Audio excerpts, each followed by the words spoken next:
O avivamento no dia de Pentecostes foi apenas uma continuação do avivamento que começou com João Batista e mais tarde foi inflamado através do ministério de Jesus e seus discípulos.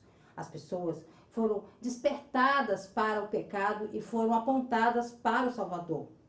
As pessoas estavam famintas, o povo estava faminto por mais de Deus e queria viver em obediência. Eles pediram a João Batista conselhos sobre o que deveriam fazer a seguir e ele lhes deu detalhes.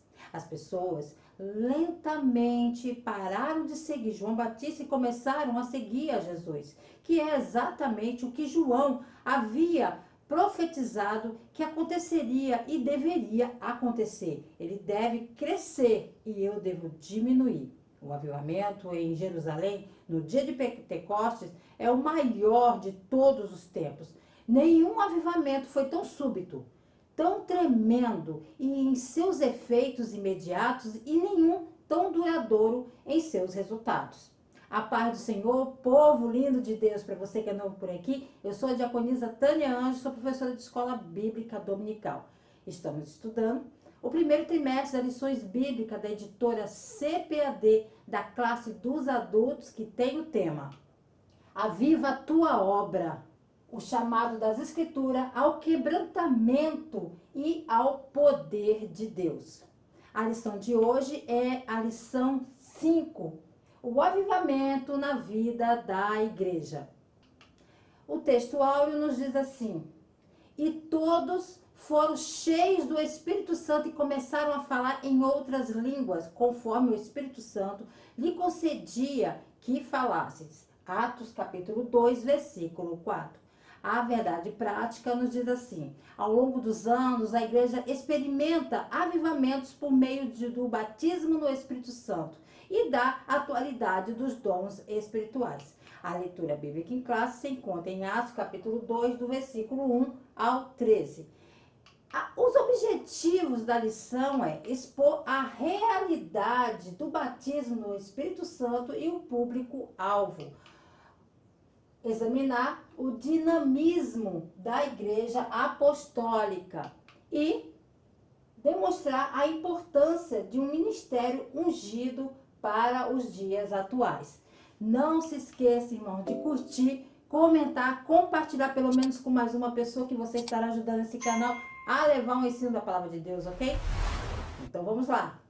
Tópico primeiro, o batismo no Espírito Santo e o público-alvo. Subtópico 1, o chamado abrangente de Jesus. A primeira condição para receber o batismo no Espírito Santo é passar pela experiência de salvação. Quando um pecador responde ao chamado de Deus, aceita a graça salvadora da cruz de Jesus Cristo pela fé, declara com sua boca Jesus é o Senhor e crê em seu coração que Deus ressuscitou Jesus dentre os mortos, ele se torna salvo, nascido de novo, uma nova criatura em Cristo Jesus. É necessário arrepender-se. A Bíblia revela que somos considerados justos ou justificados em termos legais no momento em que nossos pecados são perdoados devido ao que Jesus fez por nós na cruz. No entanto, a partir de então, também precisamos continuar crescendo em maturidade, de modo que realmente nos tornemos santos em nossos próprios pensamentos, fala as ações. Enquanto Jesus viaja pelo interior da Judéia, ele ensinou as pessoas sobre a vida do reino de Deus, a vinda. Sua mensagem incluía 2 passos de ação a ser tomados em resposta a seu evangelho. O primeiro passo foi arrepender-se. O arrependimento não é apenas um sentimento emocional, é, antes de mais nada, uma decisão. O verdadeiro arrependimento está diretamente ligado a uma mudança de mente, atitude e propósito sobre a vida e o pecado. Embora o arrependimento seja para com Deus, ele também nos leva a reparar relacionamentos feridos com os outros. Começa com uma limpeza da consciência, de sentimentos amargos em relação aos outros. Nossos relacionamentos com Deus nunca será certo, a menos que nossos relacionamentos com os outros também sejam corretos. O arrependimento é um passo importante para deixar a família de Satanás e unir-se à família de Jesus Cristo. Crer no Evangelho. Quando realmente cremos no Evangelho que Jesus pregou, toda a nossa vida é dedicada a essa causa. Nosso propósito nessa vida humana torna-se o de nos prepararmos para a nossa vida futura na família e no reino de Deus. Se cremos no Evangelho, seremos salvos. A Bíblia, ela ensina que o Evangelho é o poder de Deus para a salvação de todos aqueles que crêem. Outro é obedecer a Deus. A definição de obediência na Bíblia é o conceito geral de obediência no texto do Antigo Testamento, relaciona-se com a audição ou dar ouvidos a uma autoridade superior. Um dos termos gregos para obediência na Bíblia transmite a ideia de se posicionar sobre alguém, submetendo-se à sua autoridade e comando. Outra palavra grega para obedecer no Novo Testamento significa confiar, ouvir a palavra de Deus e agir de acordo. No dicionário bíblico você encontra a verdadeira audição, ou obediência envolve a audição física, que inspira o ouvinte a uma crença ou confiança que, por sua vez, motiva o ouvinte a agir de acordo com os desejos do orador. Assim, a obediência bíblica a Deus significa ouvir, confiar, submeter-se e render-se a Deus e a sua palavra. Se a sua intenção não é obedecer a Deus e você tem outros objetivos, então tudo que você diz e faz, suas orações diante de Deus e até mesmo todas as suas ações estará em oposição a Ele. Você pode ser de fala mansa, maneiras suaves, todas as suas ações e expressões podem parecer adequadas e você pode parecer alguém que obedece, mas quando se trata de suas intenções, seus pontos de vista sobre a fé em Deus, tudo que você faz está na oposição a Deus, tudo que você faz é mal. Fazer exigências a Deus não faz sentido. Se você realmente crê que Ele é Deus, então você não se atreverá a fazer exigências a Deus, nem estará qualificado para fazer exigência a Deus, seja elas quão razoável seja. Se você tem fé verdadeira e crê que Ele é Deus, então você não terá escolha a não ser adorá-lo e obedecê-lo. Outro é frutos dignos que vai sendo gerados. João disse àqueles que vinham a ele para o batismo que produzissem frutos dignos de arrependimento. Então, quais seriam esses frutos?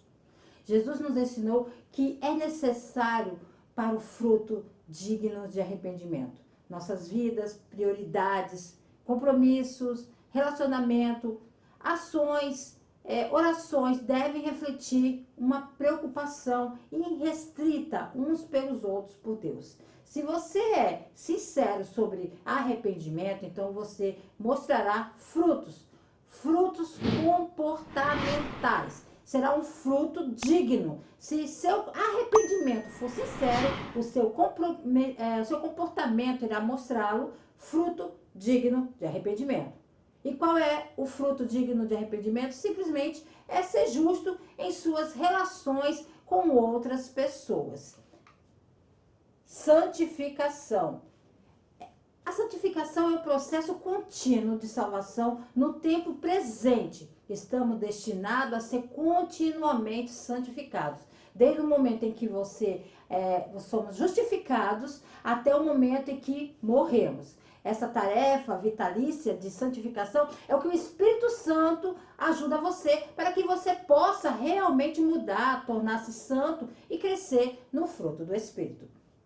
Assim, a santificação é o tempo presente da santificação, ou seja, podemos dizer que estamos sendo salvos. O que é santificação? O que a santificação faz é nos mudar de dentro para fora, de modo que gradualmente, gradualmente, nos tornemos cada vez mais semelhantes a Jesus Cristo na maneira como vivemos. Subtópico 2. A promessa é para todos os salvos. O Antigo Testamento limitava o acesso do indivíduo à presença de Deus. Um exemplo é o que a pessoa comum era impedida de entrar na sua presença. Até mesmo o sumo sacerdote só tinha a permissão para entrar na presença de Deus uma vez por ano no dia da expiação. Após o batismo do Espírito Santo no dia de Pentecostes, todo indivíduo, independentemente de raça ou status na vida, obteve igual acesso à presença de Deus. Enquanto Jesus estava na terra, ele era Emanuel, o Deus conosco. Mas ele só podia estar em um lugar de cada vez. Mas ele se afastando de seus seguidores, ou seja, morreu e ressuscitando, ele tornou possível para o seu Espírito para ser enviado para habitar dentro de cada um de nós. Esse acesso é a presença de Deus e ao enchimento do Espírito Santo torna-se possível que qualquer um fosse capacitado com os frutos e dons do Espírito Santo. Subtópico 3, o engano dos sensacionistas. O sensacionismo é a doutrina de que os dons espirituais, como falar em línguas, profecia, cura, cessaram com a era apostólica. A alegação essencial do sensacionismo é que existem certos dons e atividades do Espírito Santo mencionados na Escritura que não estão disponíveis ou necessários para a igreja de hoje. Muitos deles acreditam que os dons e ofícios de apóstolo e profeta só estavam em operação durante aproximadamente o período do século da era da igreja. Durante essa época, eles afirmam que a igreja estava sendo estabelecida através da pregação apostólica e profética e a missão, enquanto o cânon do Novo Testamento estava sendo formulado sob inspiração do Espírito Santo. Após a fundação da igreja e a formulação do cânon completo, os papéis dos apóstolos e profetas supostamente passaram da vida de igreja, juntamente com muitas outras manifestações e chamados do Espírito Santo. Os sensacionistas apontam que um propósito-chave do milagre e curas eram provar a identidade messiânica de Jesus e demonstrar a origem divina do ministério apostólico. Então, somente para aquela época, para hoje não, que era necessário provar isso. A partir dessa premissa, sustenta-se que, depois que o ministério terreno de Jesus foi completo e o papel fundamental dos apóstolos foi cumprido, a necessidade de tais obras autenticadoras do Espírito deixou de existir. Um dos argumentos que muitos desses falsos mestres usam para sustentar seu pensamento é que não se deve ensinar ou fazer doutrina estudando os livros históricos da Bíblia. Só que você não pode escolher em quais partes você acredita. Se você quer ser um crente do Novo Testamento e experimentar o cristianismo bíblico, você tem que estudar, entender e aplicar a palavra de Deus. A Bíblia é completamente inspirada pelo Espírito Santo, incluindo as partes históricas, como o livro de Atos. O batismo no Espírito Santo é para hoje? Basta considerar essa simples linha de raciocínio. Se os discípulos que andaram com Jesus precisavam do batismo no Espírito Santo para serem eficazes, quanto mais nós precisamos, muito mais. Com todo o treinamento que eles tiveram, ver todos os milagres, ser capazes de deitar a cabeça no ombro de Jesus e ver testemunhas de sua morte, ser testemunha, do sepultamento e ressurreição, não foi o suficiente para prepará-los. E eles tiveram que esperar pelo batismo no Espírito Santo, porque a igreja moderna sente que isso é alguma coisa opcional. Se eles precisavam, o que nos faz pensar que no século XXI não precisamos disso. O batismo no Espírito Santo é para hoje. A sinopse da lição nos diz assim: o batismo no Espírito Santo é um chamado para todo crente que experimentar o dom celestial. Portanto, os sensacionistas estão equivocados. Tópico 2, o dinamismo da Igreja Apostólica. Subtópico 1, a Igreja nasce avivada. O nascimento ocorreu em Jerusalém, onde milhares de pessoas testemunharam o parto. Foi um evento espetacular, marcado por sinais sobrenaturais, um sermão poderoso e uma resposta esmagadora. É chamado do dia de Pentecostes porque ocorreu no 50º, né, no grego Pentecostes, dia seguinte após a Páscoa. O Espírito Santo veio em forma poderosa sobre os discípulos no primeiro dia da semana, ou seja, o domingo. Embora fosse a festa das semanas, também conhecida como a festa das primícias, a razão para a celebração era o avivamento de entrega da lei no Monte Sinai.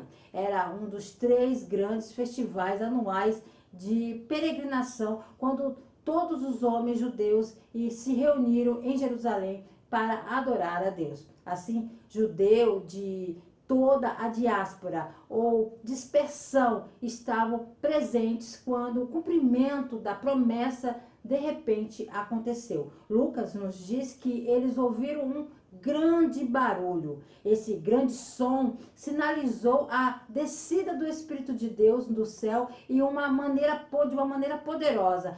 Era autossuficiente para que aqueles que na área circuncidante o ouvissem e viessem investigar. Acompanhando esse som estava uma manifestação visível do Espírito, como línguas como de fogo, que repousavam sobre as cabeças dos discípulos. Isso simboliza o poder de Deus, através da proclamação de sua palavra na vida dos crentes. É nesse ponto que os crentes foram cheios do Espírito.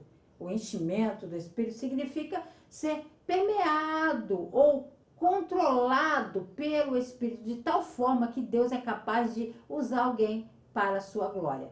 Por fim, os seguidores receberam a capacidade sobrenatural de falar em línguas reais que os falantes nativos podiam entender.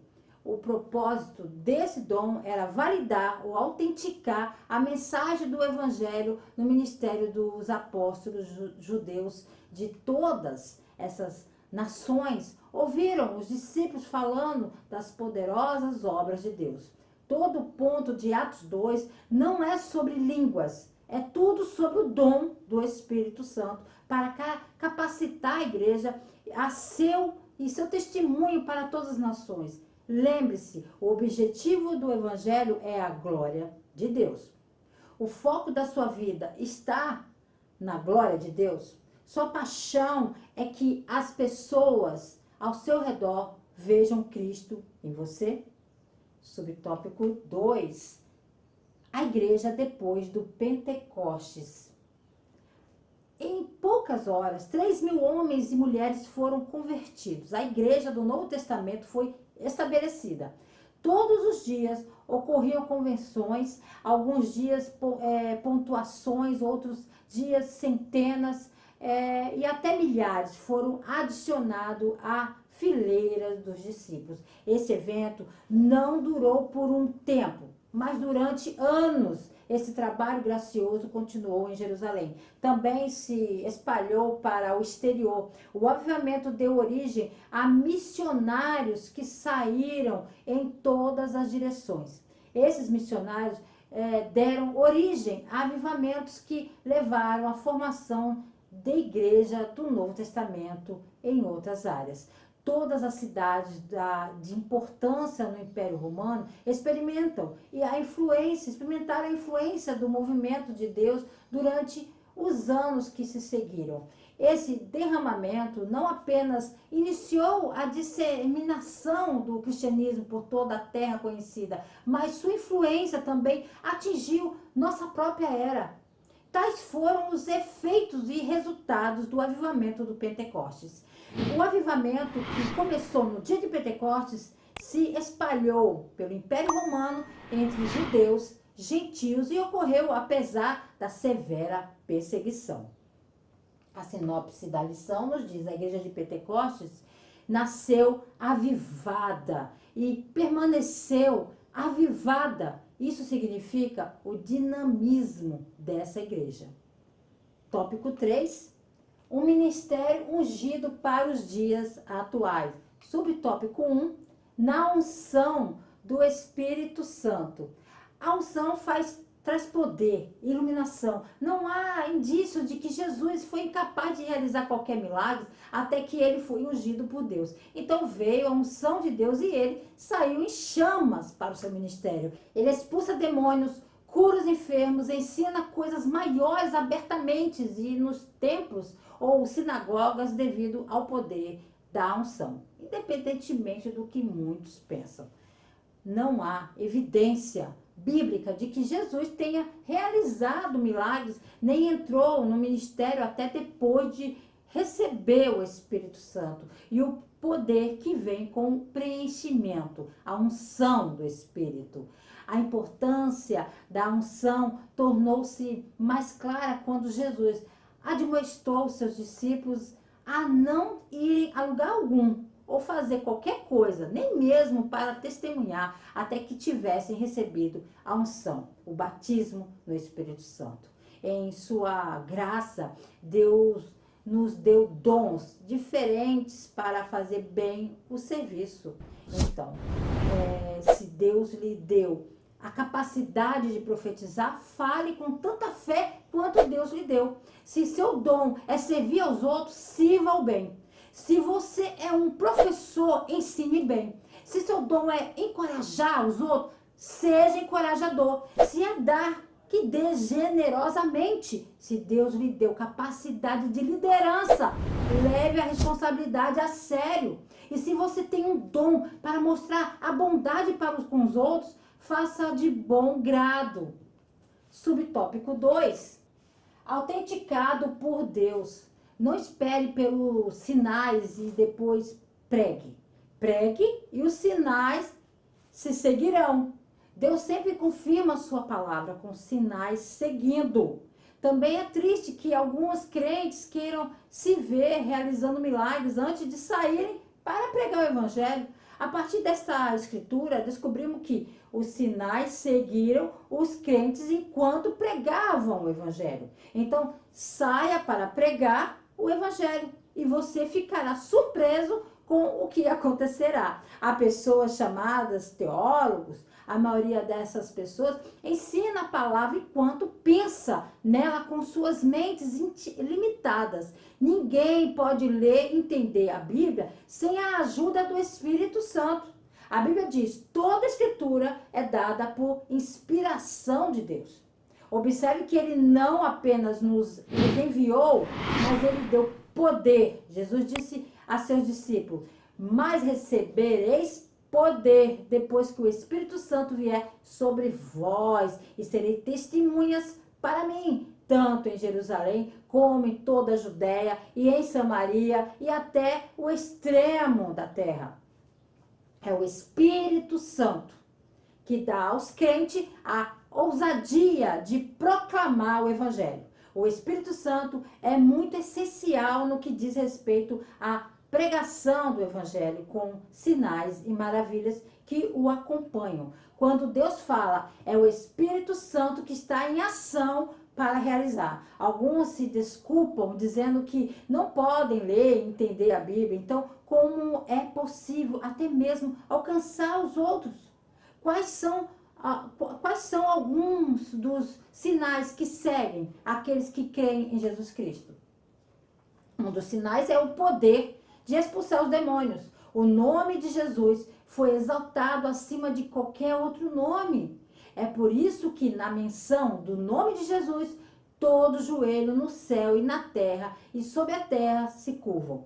Essa autoridade que foi dada ao nosso Senhor Jesus está disponível para todos os que creem nele. Portanto, podemos nos apoiar nessa autoridade para expulsar demônios e destruir as obras do maligno. Subtópico 3, glorifica a Cristo. Fomos criados para viver a vida cristã, capacitados pelo Espírito de Cristo. O Espírito Santo de Deus nos equipa para fazer coisas que não podemos fazer com nossas próprias forças. Deus quer que vivamos nossas vidas sendo cheios do seu Espírito, para a glória de Deus. Ele é o objetivo final. Assim como os dons da igreja vêm de Deus, assim eles devem retornar a ele. A igreja é para si mesma e para o indivíduo é para o mundo. Mas esses apenas corporativamente, suprema e especificamente, a igreja é de Deus, é para Deus. E todos os seus dons e as graças devem redundar na honra e glória divinas. Sinopse 3, para encerrar, o ministério cristão deve ser ungido pelo Espírito Santo, autenticado por Deus e glorificar a Cristo. Para concluir, irmãos, a evidência de um verdadeiro avivamento espiritual é uma igreja que experimentou um grande derramamento do Espírito Santo sobre os crentes. É uma vida transformada. Haverá um grande movimento em direção à justiça, ao amor, à humildade e ao evangelismo. As pessoas serão convencidas de seus pecados, confessando e arrependendo-se deles. Os crentes passarão mais tempo lendo e meditando na palavra de Deus, vivendo em obediência à palavra de Deus e gastando tempo em oração. E os cristãos manifestarão dons espirituais em amor. Ao descobrir seus dons espirituais, perceba que Deus o chamou para usar seus dons para a edificação do corpo de Cristo. Comece a pensar em como Deus gostaria que você usasse seus dons espirituais dentro do corpo local, ok? Deus abençoe você, o seu ministério, a sua casa. Querendo o Senhor, se Ele não voltar, estarei de volta aqui a mais um Resumo EBD. A paz do Senhor a todos.